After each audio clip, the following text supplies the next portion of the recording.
Bismillahirrahmanirrahim. Assalamualaikum warahmatullahi wabarakatuh.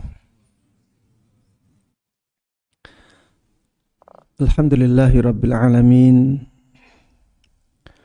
Wassalatu wassalamu ala ashrafil anbiya'i wa sayyidil mursalin Nabiyyina Muhammadin wa ala alihi wa sahbihi wa man tabi'ahum bi ihsanin ila yaumiddin. Allahumma inna nas'aluka bi asma'ikal husna wa sifatikal ula an tu'allimana ma yanfa'una wa an tanfa'ana bima 'allamtana wa an tazidana ilman wa 'amala wa an taj'ala hadzal 'amal khalisan liwajhikal karim wa an tusahhila lana umurana wa talabana fil ilmi wa an tusliha lana qulubana wa syu'unana kullaha wa alla takilana ila anfusina tarfata 'ain innaka waliyyu dzalika wal qadiru 'alaih. Jamaah sekalian, hadirin dan hadirat, ikhwati wa akhwati fillah, a'azzanallahu wa iyyakum. Alhamdulillah, segala puji hanya bagi Allah Subhanahu wa ta'ala yang telah memudahkan kita semuanya untuk bermajelis di salah satu dari rumah Allah ini. Mudah-mudahan majelis ini benar-benar kita dasari dengan keikhlasan hanya untuk mendapatkan balasan dan pahala dari Allah Subhanahu wa ta'ala, sehingga kita mendapatkan manfaat yang besar dari majelis ini berupa pahala yang agung dan ilmu yang bermanfaat dan berkah yang bisa menjadikan kita semuanya orang-orang yang mulia dan bahagia di dunia dan di akhirat. Amin amin ya rabbal alamin. Salawat dan salam, begitu pula keberkahan dan kenikmatan, semoga selalu terlimpahkan dan tercurahkan kepada Nabi Agung Muhammad sallallahu alaihi wasallam, begitu pula kepada seluruh keluarga beliau, seluruh sahabat beliau dan seluruh kaum muslimin yang mengikuti beliau dan para sahabatnya dengan baik hingga hari akhir nanti. Ikhwati wa akhwati fillah rahimana wa rahimakumullah. Tema kajian pada kesempatan kali ini tentang apa? Muhasabah. Apa hakikat dari muhasabah ini? Hakikat dari muhasabah adalah melihat keadaan diri kita sendiri, melihat keadaan diri kita sendiri, sisi baik dan sisi buruknya, sisi baiknya untuk kita pertahankan, atau kalau bisa kita tingkatkan. Sisi buruknya kita koreksi, kita ubah, kita tinggalkan. Ini sebenarnya hakikat dari muhasabah. Kita seperti melihat diri kita di depan cermin. Saya punya sisi baik ini, saya punya sisi buruk ini. Saya punya kelebihan ini, saya punya kekurangan ini. Dan orang yang muhasabah itu harus jujur. Untuk apa dia membohongi diri sendiri? Dan jemaah sekalian rahimana wa rahimakumullah, waktu yang paling baik untuk muhasabah adalah ketika kita berada di tengah malam, ketika akan tidur atau ketika kita bangun tidur di malam hari. Itu yang paling baik untuk muhasabah. Makanya sebagian ulama sampai mendefinisikan muhasabah ini dengan menyebutkan waktu malam. Karena memang waktu itulah waktu yang paling baik untuk muhasabah. Ketika akan tidur, coba kita lihat diri kita. Kita ingat-ingat apa yang sudah kita lakukan dalam kehidupan ini. Apa yang belum kita lakukan, apa yang belum saya lakukan dalam kehidupan ini. Kita lihat diri kita. Imam Al-Mawardi rahimahullahu ta'ala ketika mendefinisikan muhasabah ini mengatakan ayyatasaffaha al-insanu fi lailihi ma sadara min af'ali naharihi. Muhasabah adalah ketika seseorang mengorek-ngorek dirinya, melihat dirinya dengan detail di malam hari. Apa yang dia lakukan di siang harinya. Ini dikatakan di sini, dia melihat dirinya di malam hari. Itu menunjukkan bahwa waktu yang paling baik untuk muhasabah adalah ketika malam hari. Ketika itulah kita mudah untuk merenungi diri kita. Dan jamaah sekalian rahimana wa rahimakumullah, muhasabah ini sangat besar manfaatnya untuk diri kita. Di antara manfaatnya, dengan muhasabah kita akan tahu tentang aib-aib dari diri kita sendiri. Ketika kita tahu aib, maka kita tidak akan menyombongkan diri. Orang yang tahu aibnya itu akan semakin jauh dari kesombongan. Bagaimana dia mau menyombongkan diri? Dia sendiri tahu banyak sekali aibnya. Dan jauhnya seseorang dari kesombongan, ini maslahat yang sangat besar. Kesombongan itu dosa besar, jemaah. Sampai Rasulullah sallallahu alaihi wasallam mengatakan, la yadkhulul jannah man kana fi qalbihi mithqalu habbatin min kibr. Tidak akan masuk surga orang yang di dalam hatinya ada kesombongan walaupun kecil. Ketika kita dijauhkan dari kesombongan, berarti kita dijauhkan dari neraka Allah Subhanahu wa ta'ala. Dengan kita tahu aib kita, maka kita akan jauh dari kesombongan. Dengan kita tahu aib kita, maka kita akan dengan mudah memperbaiki diri kita. Ini juga maslahat. Kalau seseorang tidak tahu aibnya, bagaimana dia punya keinginan untuk memperbaiki diri? Dia merasa baik-baik saja. Berbeda kalau seseorang tahu aibnya, maka dia akan semangat untuk memperbaiki dirinya. Kemudian orang yang tahu aibnya, jamaah sekalian rahimana wa rahimakumullah, tahu kekurangan dirinya, dia akan punya semangat untuk melakukan kebaikan. Karena dia tahu dia punya banyak kekurangan.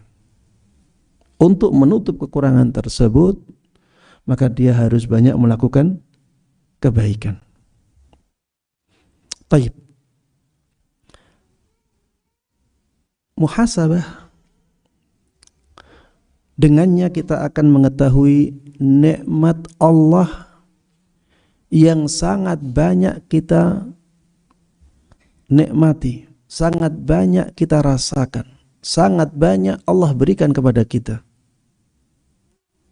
Ini kalau kita muhasabah, Allah kasih anak ini, Allah kasih anak itu, Allah kasih nikmat ini, nikmat itu. Itu tampak ketika kita muhasabah. Dan dengan kita mengetahui banyaknya nikmat yang Allah berikan kepada kita, maka kita akan bersyukur. Ini maslahat yang besar. Dengan bersyukur kita akan menjadi orang yang bahagia.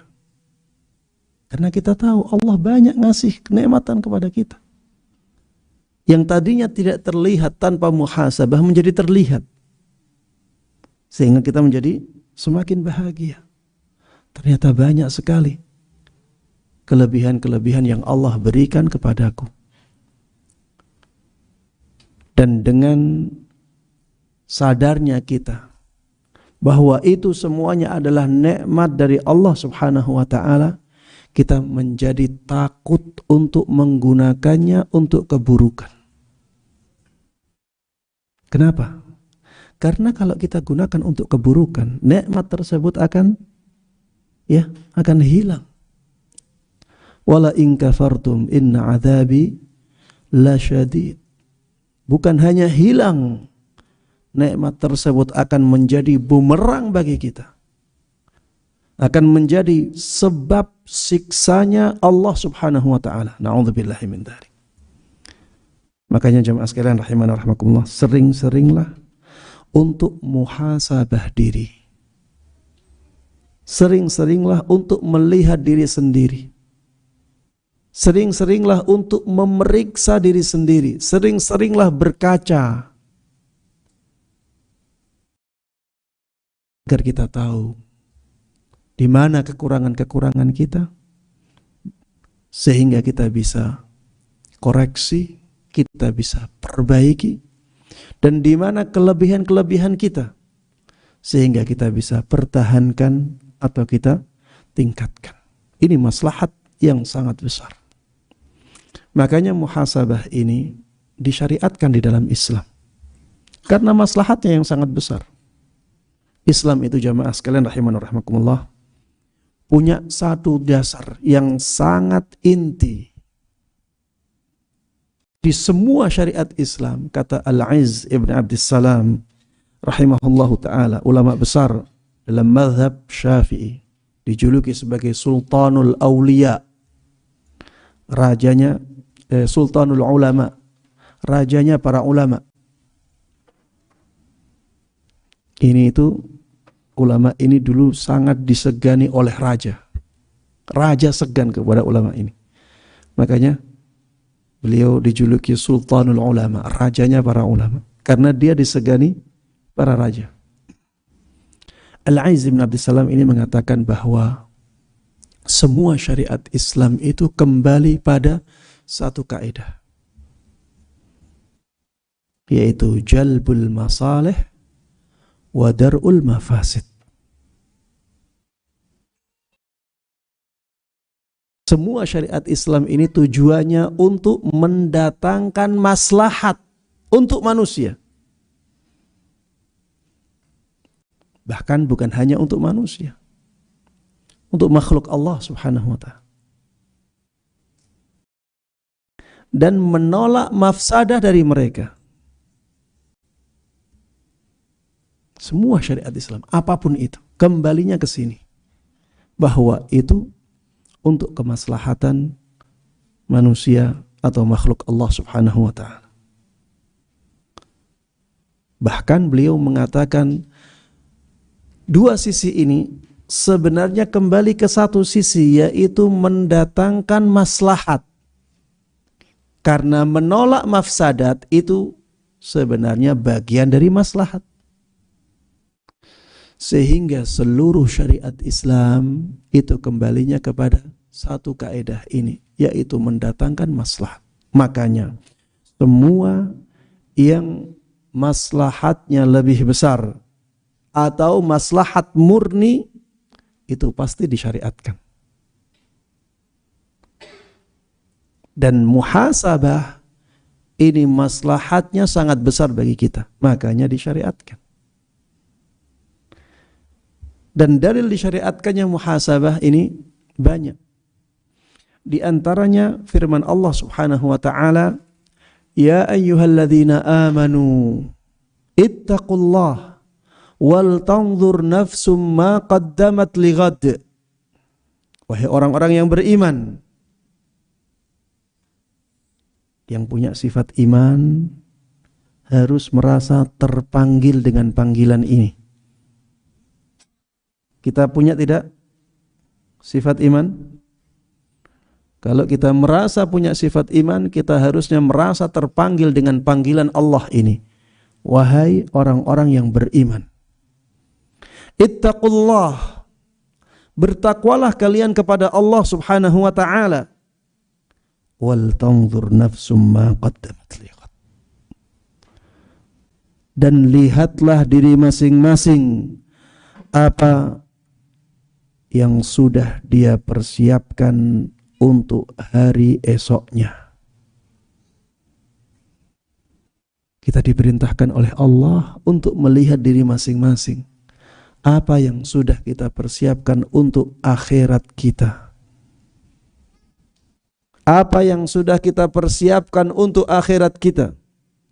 Wattaqullah innallaha khabirum bima ta'malun. Dan bertakwalah kalian kepada Allah Subhanahu wa ta'ala. Sesungguhnya Allah itu maha mengetahui apapun yang kalian lakukan. Imam Ibnul Qayyim rahimahullahu ta'ala ketika menyebutkan ayat ini, beliau mengatakan dallatil ayah ala wujubi muhasabatin nafs. Ayat ini menunjukkan wajibnya kita bermuhasabah diri. Bukan hanya disyariatkan jemaah. Ibnul Qayyim sampai mengatakan ayat ini menunjukkan wajibnya kita muhasabah diri kita. Kenapa? Karena ayatnya menunjukkan perintah. Wal tanzur nafsum ma qaddamat lighad. Dan lihatlah diri masing-masing apa yang sudah dia persiapkan untuk hari esoknya. Dan perintah itu pada asalnya menunjukkan hukum apa? Wajib. Sehingga muhasabah itu diwajibkan. Ini kata Ibnul Qayyim rahimahullahu ta'ala.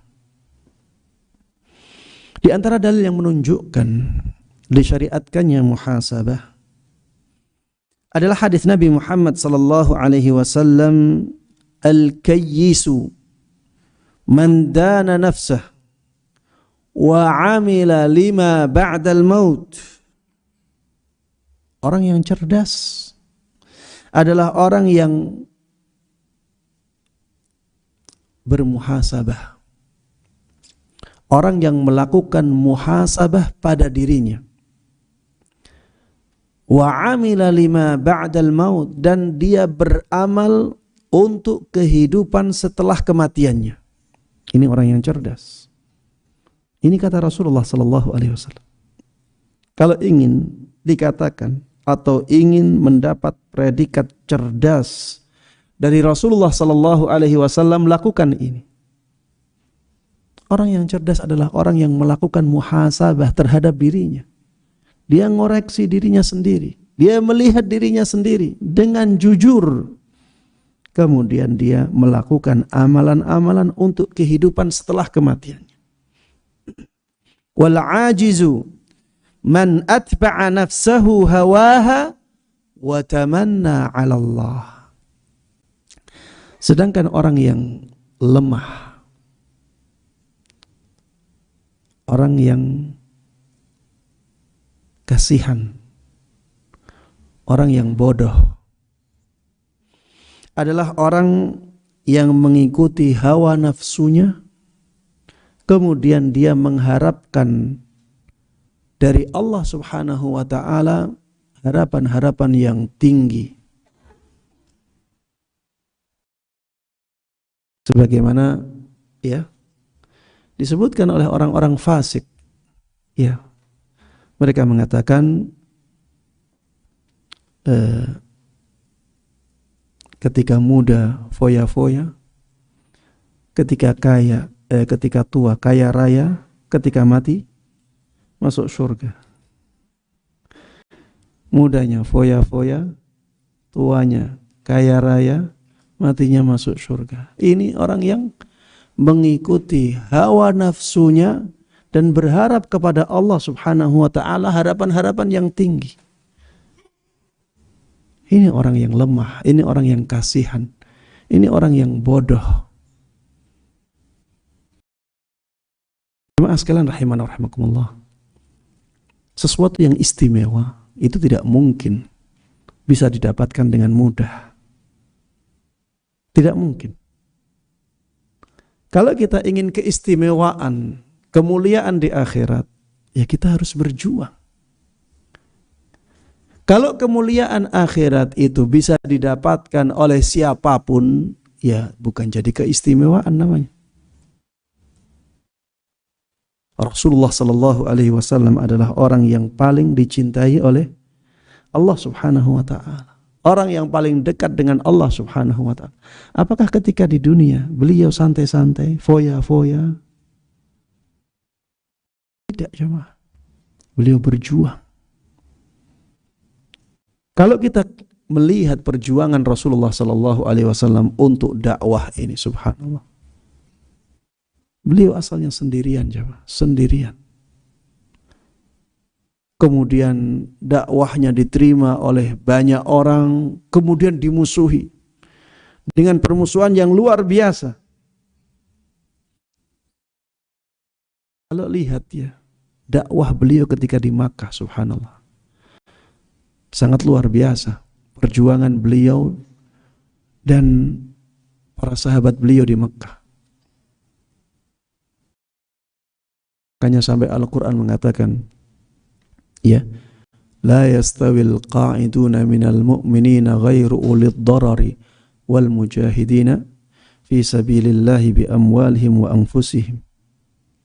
Tidak sama antara orang yang duduk-duduk saja walaupun mereka kaum mukminin dengan orang yang berjihad di jalan Allah Subhanahu wa ta'ala dengan harta dan jiwa mereka. Beda. Jadi orang yang masuk Islamnya itu lama, dari awal Rasulullah berdakwah, dengan orang yang masuk Islamnya setelah Islam jaya, itu beda. Karena yang masuk Islam di awal-awal itu mereka penuh dengan perjuangan. Berbeda dengan orang-orang yang masuk Islamnya ketika Islam sudah kuat, maka keadaan mereka menjadi mudah. Makanya pahalanya berbeda, keistimewaannya berbeda, keutamaannya berbeda. Makanya Rasulullah sallallahu alaihi wasallam mengatakan kepada ibunda Aisyah radhiyallahu taala anha, ajruki ala qadri nasabik. Pahalamu wahai Aisyah itu sebanding atau sesuai dengan jerih payahmu. Jamaah sekalian rahimana wa rahimakumullah. Bagaimana kita bermuhasabah dalam perjalanan hidup kita ini, atau tentang perjalanan hidup kita ini? Kita bisa mengajukan pertanyaan-pertanyaan kepada diri kita, yang pertanyaan tersebut bisa mengingatkan kita kepada Allah Subhanahu wa ta'ala dan kepada akhirat. Seperti misalnya pertanyaan, apa tujuan aku diciptakan? Ini untuk muhasabah sangat penting. Kenapa aku ada di dunia? Kenapa sekarang aku hidup? Kenapa sekarang aku ada di sini? Ini titik awal kita muhasabah. Jawabannya sudah disebutkan oleh Allah di dalam Al-Quran dan kita semuanya tahu. Hanya saja kadang-kadang ya, namanya manusia lalai. Allah katakan, wa ma khalaqtul jinna wal insa illa liya'budun. Aku tidaklah ciptakan jin dan manusia kecuali agar mereka beribadah kepada Aku.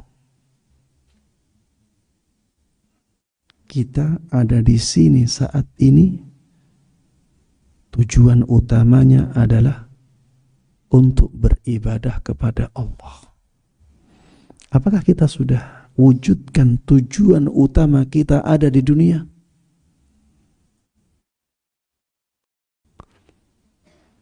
Jemaah sekalian rahimani wa rahimakumullah, ibadah itu bukan hanya sholat, bukan hanya puasa, zakat, haji, bukan hanya itu. Ibadah itu banyak sekali. Ada ibadah-ibadah yang asalnya adalah perbuatan mubah, tapi karena diniati dengan niat yang baik, akhirnya menjadi ibadah, menjadi bernilai pahala. Maka jemaah sekalian rahimani wa rahimakumullah, semangatlah melakukan ibadah yang jelas, ya zahirnya memang ibadah. Kemudian perhatikan niat kita pada amalan-amalan yang mubah. Ketika bekerja, niatkanlah untuk niat-niat yang mulia, mencarikan nafkah anak istri misalnya. Misalnya untuk memperjuangkan agama Islam hasilnya. Atau misalnya hasilnya untuk melakukan ibadah haji, ibadah umrah, dan yang lainnya. Niatkan dengan niat-niat yang mulia. Ketika kita olahraga, kelihatannya amalan duniawi. Niatkan untuk sesuatu yang baik agar bernilai pahala. Seperti misalnya untuk menjaga nikmat Allah berupa kesehatan. Kita olahraga kelihatannya, tapi mendapatkan pahala dari Allah Subhanahu wa ta'ala. Kita mandi jemaah, mandi. Kalau kita tidak niatkan dengan niat-niat yang mulia, mandi itu ya jadi mandi, amalan mubah. Tapi kalau kita niatkan untuk menjaga kebersihan pada badan kita, untuk menjaga nikmat Allah yang ada di badan kita, jadi ibadah, bernilai pahala. Begitu pula yang lainnya. Perhatikan niat kita. Ini termasuk di antara hasil dari muhasabah. Sudahkah kehidupan kita sesuai dengan tujuan utama kita diciptakan? Coba raba diri masing-masing. Apakah target utama kita dalam kehidupan ini untuk akhirat? Kalau tidak, maka harus dikoreksi jemaah. Harus dikoreksi. Target utama kehidupan kita harus akhirat. Karena itulah tujuan kita diciptakan. Baik. Pertanyaan yang berikutnya yang juga sangat bermanfaat bagi kita dalam muhasabah adalah pertanyaan, apakah kita akan selamanya hidup di dunia? Pertanyaan-pertanyaan seperti ini harus kita hadirkan. Kita ulang-ulang. Saya yakin tidak ada yang meyakini bahwa dia akan hidup selama-lamanya di dunia. Tidak ada. Tapi pertanyaan seperti ini untuk memberikan pengingat kepada diri kita. Apakah saya akan hidup selamanya di dunia? Atau bahkan apakah kita akan lama hidup di dunia ini? Jamaah, kita hidup di dunia itu sebentar jamaah. Sebentar. Masa kecil, kemudian remaja, kemudian tua, setelah itu mati. Taib, masa kecil berapa tahun? Masa kecil misalkan sampai usia balik. Ya, usia balik ada yang 12, ada yang 13. Kita kasih misalnya 15 tahun. Masa kecil. Setelah itu masa muda, 15 mungkin sampai usia 45. Di masa-masa itu, ya, kita punya kekuatan, tapi biasanya kita tidak berkecukupan. Kita kepengen sesuatu, masih minta. Umur 15, masa remaja seperti itu. Minta, kadang dikasih, kadang tidak. Masa-masa itu juga masa belajar. Kemudian ketika mencapai usia 20 lebih, mulai bekerja. Bekerja sudah mulai kehidupan tidak seperti dulu. Ada beratnya, ada perjuangannya. Belum punya rumah, belum menikah. Setelah itu umur 25, maka seseorang menikah. Belum punya rumah, masih nyicil, masih mengumpulkan sedikit demi sedikit uang untuk membangun rumah. Mungkin umur 40 baru bisa membangun rumah. Rumah jadi umur 43, 45. Setelah itu mendiami rumahnya. Anak-anak sudah banyak. 15 tahun sudah umur berapa? 60 tahun. Setelah itu sudah tinggal sakit-sakitnya. Ada yang tidak mencapai umur itu. Sudah, itu kehidupan dunia. Itulah kehidupan dunia. Dan ini sebentar, jemaah. Sebentar. Coba antum renungkan. Renungkan. Kapan antum dilahirkan, kapan antum lulus sekolah, dan sampai sekarang. Apakah terasa lama? Apakah terasa lama, jemaah? Enggak. Selalu kita katakan enggak terasa saya sudah menikah. Enggak terasa saya sudah punya anak. Tidak terasa rambut-rambut sudah mulai putih. Tidak terasa tangan sudah mulai keriput. Dan seterusnya. Tidak terasa nanti ajal sudah di depan mata, jemaah. Kehidupan ini sangat-sangat singkat sekali. Maka jangan sampai kita hidup di dunia hanya untuk dunia. Subhanallah. Ini kerugian yang benar-benar nyata, jemaah. Apakah kita berjuang untuk sesuatu yang sangat sebentar seperti ini? Apakah seperti itu pola pikir kita? Apakah sependek itu akal kita? Berjuanglah untuk kehidupan yang selama-lamanya. Dan itulah yang dari dulu Allah pesankan di dalam Al-Quran. Wabtaghi fima atakallahu daral akhirah. Apa kata Allah? Allah mengatakan di dalam ayat ini, carilah negeri akhirat. Carilah negeri akhirat dengan apa yang Allah berikan kepadamu. Jadi nikmat ini, itu Allah perintahkan untuk kita gunakan untuk mendapatkan kemuliaan akhirat kita. Bukan untuk dunia ini, jemaah. Kalau untuk dunia ini, betapa pendeknya pikiran kita. Betapa jahilnya kita, jemaah. Jangan ya. Cita-cita yang sangat jauh adalah cita-cita akhirat kita. Kita tidak akan lama di dunia.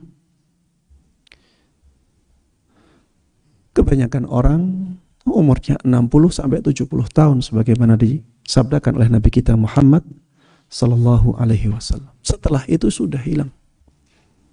Harta kita lepas semuanya dari kita. Sebanyak apapun harta itu. Mau hartanya 1000 triliun, kalau sudah mati ya sudah lepas semuanya. Dia tidak ada hak lagi untuk menggunakannya. Maka pergunakan nikmat-nikmat Allah yang ada pada kita untuk kemuliaan akhirat kita. Itu yang paling utama. Makanya jangan pelit terhadap diri sendiri. Orang yang pelit dalam beramal itu sebenarnya pelit terhadap dirinya sendiri. Karena Allah katakan, man amila salihan falinafsih wa man asaa fa'alaiha. Barang siapa yang melakukan amalan saleh, maka sebenarnya manfaatnya untuk dirinya sendiri. Kalau kita bersedekah jamaah, bersedekah untuk fakir miskin, sebenarnya manfaatnya untuk diri kita. Untuk diri kita. Wa man asaa fa'alaiha. Sebaliknya, barang siapa yang melakukan keburukan, maka efek buruknya juga kembali kepada dirinya. Makanya bersemangatlah melakukan amal saleh. Dan ingat-ingatlah bahwa dunia ini tidak akan lama, sehingga kita bisa bersabar. Antum kalau dikasih pilihan, kepengen hidup di dunia lama atau sebentar? Apakah kepengen seperti umat Muhammad 60-70 tahun, ataukah seperti umatnya Nabi Nuh 950 tahun?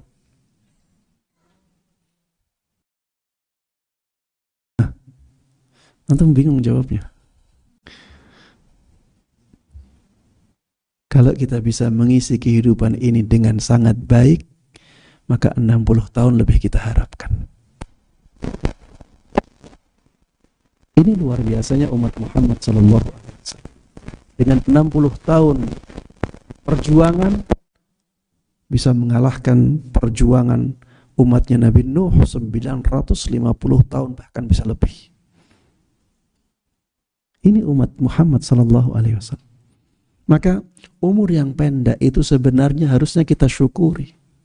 Kita berjuang, kita berat hanya dalam waktu yang pendek. Karena memang di dunia ini berat jemaah. Di dunia ini berat. Ad-dunya sijnul mu'min wa jannatul kafir. Kata Rasulullah sallallahu alaihi wasallam, dunia ini penjaranya seorang mukmin.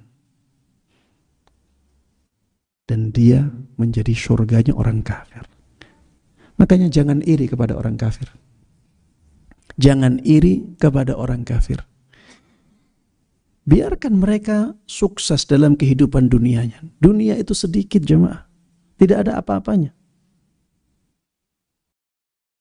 Lau kanatid dunya ta'dilu 'indallahi janaha ba'udah ma saqa kafiran minha syarbata ma. Seandainya dunia seisinya ini di sisi Allah Subhanahu wa ta'ala sebanding dengan satu sayap nyamuk, maka Allah Subhanahu wa ta'ala tidak akan memberikan minuman kepada orang kafir walaupun hanya seteguk saja. Dunia sedikit jemaah. Di dalam Al-Quran disebutkan, la yaghurrannaka taqallubul ladzina kafaru fil bilad. Jangan engkau menjadi terkesima dengan kenyataan orang-orang kafir yang mereka bisa melalang buana di dunia ini. Mereka bisa sukses. Allah katakan demikian. Jangan terkesima, jangan merasa takjub, jangan terkecoh dengan kenyataan mereka yang seperti itu. Apa alasannya? Allah sebutkan, mata'un qalil thumma ma'wahum jahannam wa bi'sal mihad. Karena itu adalah kenikmatan yang sangat sedikit sekali.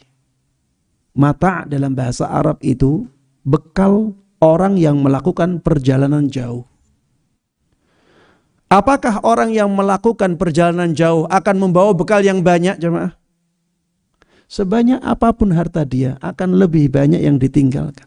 Yang dibawa, yang bisa dia bawa, yang tidak memberatkan. Itu mata' dalam bahasa Arab. Sudah seperti itu dikatakan ada sifat qalilnya. Qalil itu sedikit. Jadi dunia itu bekal yang sedikit. Jadi dia sedikit sekali. Tsumma ma'wahum jahannam. Kemudian setelah itu tempat kembali mereka jahannam, neraka. Wa bi'sal mihad. Dan itu adalah tempat yang paling buruk. Lakinil ladzina taqaw rabbahum lahum jannah. Berbeda dengan orang-orang yang bertakwa kepada Rabb-Nya, bagi mereka surga. Tajri min tahtihal anhar.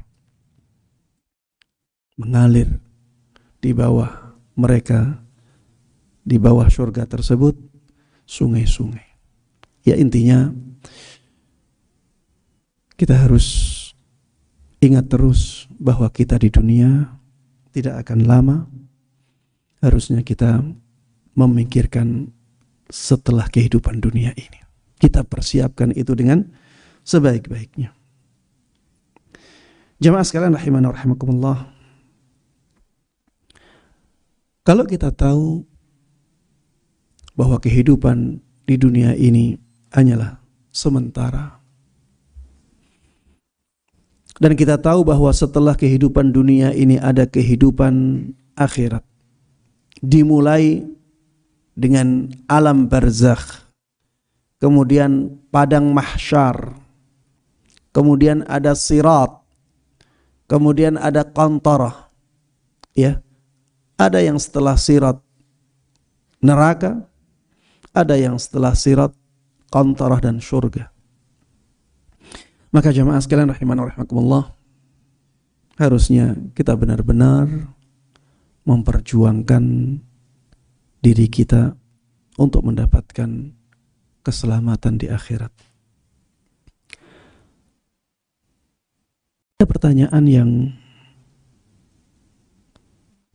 bisa mematik atau memantik semangat kita untuk melakukan kebaikan-kebaikan. Di antaranya, apa yang sudah kita berikan kepada Islam.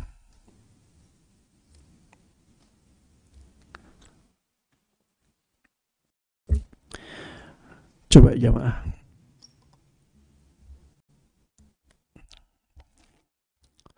tanyakan hal ini kepada diri kita masing-masing. Apa yang sudah saya berikan untuk agama Islam? Agama Islam tidak membutuhkan kita jamaah. Kita yang membutuhkan agama Islam. Apa yang sudah kita lakukan untuk agama Allah ini? Mungkin ada yang bertanya, Ustadz, kan saya bukan seorang ulama yang bisa berceramah, bisa memberikan nasihat seperti Ustadz, bisa menulis buku-buku agama. Lalu apa yang bisa saya lakukan untuk Islam ini?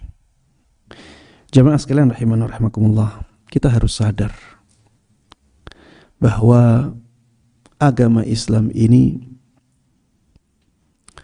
membutuhkan, ya tegaknya agama Islam ini membutuhkan banyak orang. Tidak hanya seorang ustadz. Ustadz itu kalau tidak ada antum misalnya, coba bayangkan nggak ada antum, ana bisa berceramah? Nggak bisa. Jadi harus ada ustadznya, harus ada pendengarnya. Coba kalau ada ustadz, ada pendengar, tidak ada panitia,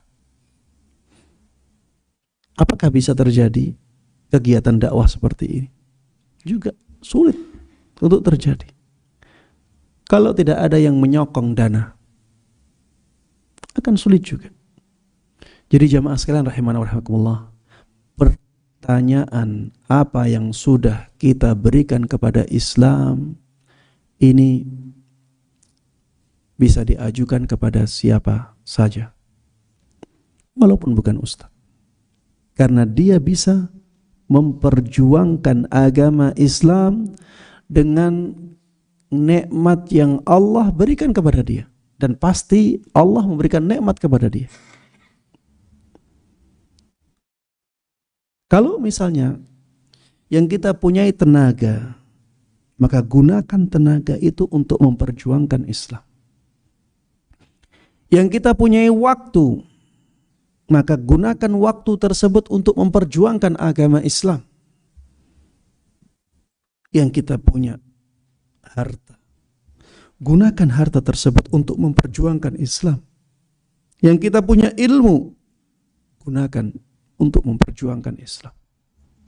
Baik ilmu dunia maupun ilmu akhirat, semuanya bisa digunakan untuk memperjuangkan agama Allah. Dan ingat terus bahwa perjuangan kita untuk Islam itu sebenarnya kembali kepada kita sendiri. Manfaatnya kembalinya kepada kita. Adapun agama Islam ini jamaah sekalian rahimani rahimakumullah sudah dijaga oleh Allah Subhanahu wa taala. Tidak ada kita, ada makhluk Allah yang lain. Kita yang membutuhkan agama ini. Apa yang sudah kita berikan kepada agama Islam? Pertanyaan yang kedua yang juga bisa memantik semangat kita untuk beramal adalah pertanyaan, sudahkah kita punya umur kedua? Coba tanya diri masing-masing. Sudahkah kita punya umur kedua? Umur kita di dunia tidak akan lama. Tadi sudah saya sampaikan. Kita semuanya sadar itu. Umur kedua, apakah kita sudah memilikinya? Umur kedua ini yang saya maksud adalah amalan-amalan yang bisa mendatangkan pahala kepada kita walaupun kita sudah meninggal. Sebagaimana yang disebutkan oleh Rasulullah sallallahu alaihi wasallam, 3 amalan. Yang pertama apa? Wakaf. Yang kedua, ilmu yang bermanfaat. Yang ketiga apa? Anak yang saleh. Coba tanya diri masing-masing, sudahkah berwakaf? Ustaz, uang saya sedikit, bagaimana bisa berwakaf? Subhanallah, alhamdulillah sekarang ya banyak lembaga-lembaga dakwah membuka wakaf. Ada yang wakaf masjid, ada yang wakaf pondok, ada yang wakaf sekolah, dan seterusnya. Kita bisa berpartisipasi di sana. Walaupun uang kita sedikit, 50.000 diterima oleh mereka, 20.000 diterima oleh mereka.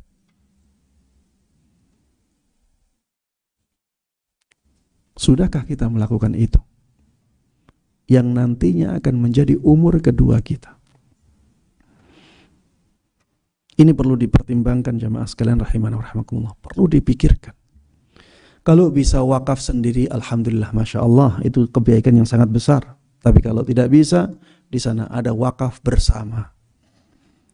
Kita bisa gunakan kesempatan itu. Dan pilihlah lembaga-lembaga yang benar-benar memperjuangkan agama Islam sesuai dengan tuntunan Nabi kita Muhammad sallallahu alaihi wasallam. Jangan sembarangan dalam wakaf. Ya, manfaatnya juga untuk kita. Kalau kita wakafnya tepat jamaah, maka kita juga akan mendapatkan pahala yang sangat agung. Beda kalau wakafnya kepada hal-hal yang tidak bermanfaat atau kurang manfaatnya, maka pahalanya juga akan tergantung manfaat dari wakaf itu. Kalau bisa wakaf yang lama jemaah, yang umurnya panjang, seperti ya wakaf bangunan, umurnya panjang, wakaf tanah, umurnya panjang. Ada wakaf-wakaf yang umurnya sebentar. Ya kalau memang tidak ada pilihan kecuali wakaf-wakaf yang seperti ini, ya silahkan ya. Itu kebaikan. Tapi kalau bisa memilih, pilihlah wakaf-wakaf yang umurnya panjang. Sehingga kesempatan kita mendapatkan pahalanya pun lama. Ada juga wakaf-wakaf, misalnya mushaf. Ini menurut ana umurnya kurang panjang. Setelah beberapa tahun mushafnya rusak. Kalau sudah rusak, ya biasanya orang malas make. Tapi ini juga kebaikan. Tapi kalau ada pilihan yang lebih baik dari itu, ya maka pilihlah yang lebih baik, yang lebih panjang. Bangun masjid ini subhanallah, sesuatu yang luar biasa. Antum bisa bayangkan ya, kalau antum mati sudah tidak bisa beramal dan antum berharap sekali ada tambahan pahala. Dan alhamdulillah antum pernah ikut berpartisipasi membangun masjid dan digunakan untuk sholat setiap hari. Coba bayangkan bagaimana bahagianya antum ketika itu. Maka ya, kalau ada pembangunan masjid, begitu pula pondok ya. Pondok ini juga termasuk di antara tempat yang manfaatnya sangat besar. Karena kalau di pondok ya, itu dipakai terus. Bahkan dari sisi pemakaian mungkin pondok pemakaiannya lebih banyak. Karena bisa sepanjang waktu dipakai terus. Ini penting untuk kita ya perhatikan agar uang harta yang kita miliki benar-benar bisa mendatangkan kemuliaan setelah kita meninggal. Ilmu yang bermanfaat. Yang kedua, ya, antum ketika berada di majelis seperti ini mendapatkan banyak manfaat dari ilmu. Antum mendapatkan banyak ilmu di majelis-majelis ilmu seperti ini. Sebarkan. Jangan untuk diri sendiri jamaah. Dan alhamdulillah sekarang mimbar itu banyak sekali. Di media sosial kita dikasih mimbar secara person. Setiap orang dikasih mimbar. Tulislah di sana ilmu yang kalian dapatkan. Dapat ilmu apa? Tulis di sana. Mudah-mudahan menjadi ilmu yang benar-benar bermanfaat dan menyebar di tengah-tengah masyarakat. Media-media sosial di saat ini harus kita isi dengan ilmu. Kalau tidak diisi dengan ilmu, akan diisi dengan yang lainnya. Dan mudah-mudahan bisa menjadi ilmu yang bermanfaat dan umur kedua kita. Kemudian anak yang saleh, ini bagi yang sudah berkeluarga, ya, yang sudah dikaruniai anak, berusahalah semaksimal mungkin mendidik anak dengan pendidikan yang baik, sehingga anaknya menjadi bermanfaat bagi dia setelah dia meninggal, ya, utamanya setelah dia meninggal. Pertanyaan yang berikutnya yang penting untuk kita arahkan kepada diri kita sendiri, sudah berapa hafalan Al-Quran kita? Ayo jamaah, jujur, berapa hafalan Al-Quran kita? Al-Quran itu kenikmatan yang sangat istimewa untuk umat Islam.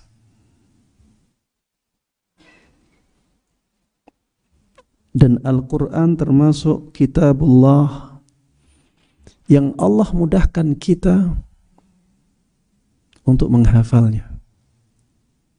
Makanya jangan heran ada anak-anak kecil sudah hafal Quran. Kenapa? Karena memang Allah mudahkan menghafal Al-Quran. Sudah kitabnya sangat istimewa, pahalanya juga luar biasa, mudah untuk dihafalkan. Kurang apa lagi? Kemudian kita sia-siakan jemaah. Hafalan dari dulu juz 30 saja belum selesai, apalagi 30 juz. Ya jangan sampai seperti itu jemaah. Coba introspeksi diri, muhasabah. Allah kasih kita kitab yang paling istimewa yang ada di dunia ini. Di mana posisi kita dari kitab yang paling istimewa ini? Mungkin ada yang bertanya, Ustadz, saya sudah tua, banyak kesibukan, jadi susah menghafalkan. Jamaah, sebenarnya bukan susah menghafalkan. Allah sudah mudahkan.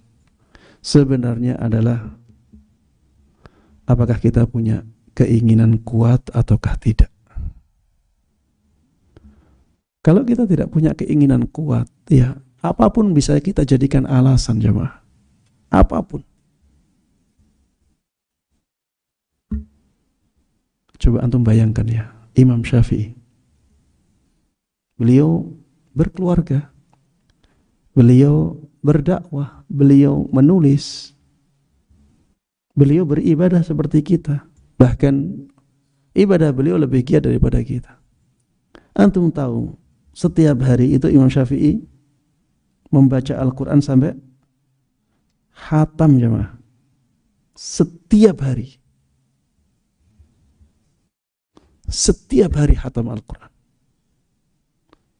Padahal beliau juga sibuk. Tapi bisa. Kenapa? Ya karena semangat. Karena ada keinginan kuat. Kalau tidak ada keinginan kuat seperti itu, mana bisa? Jamaah, setiap hari 30 juz. Ini Imam Syafi'i rahimahullah ta'ala. Silahkan dirujuk biografinya beliau. Coba lihat diri kita. Berapa halaman kita baca setiap harinya? Berapa halaman? Saya tidak katakan berapa juz. Apalagi sampai 30 juz. Berapa halaman kita baca Al-Quran setiap harinya?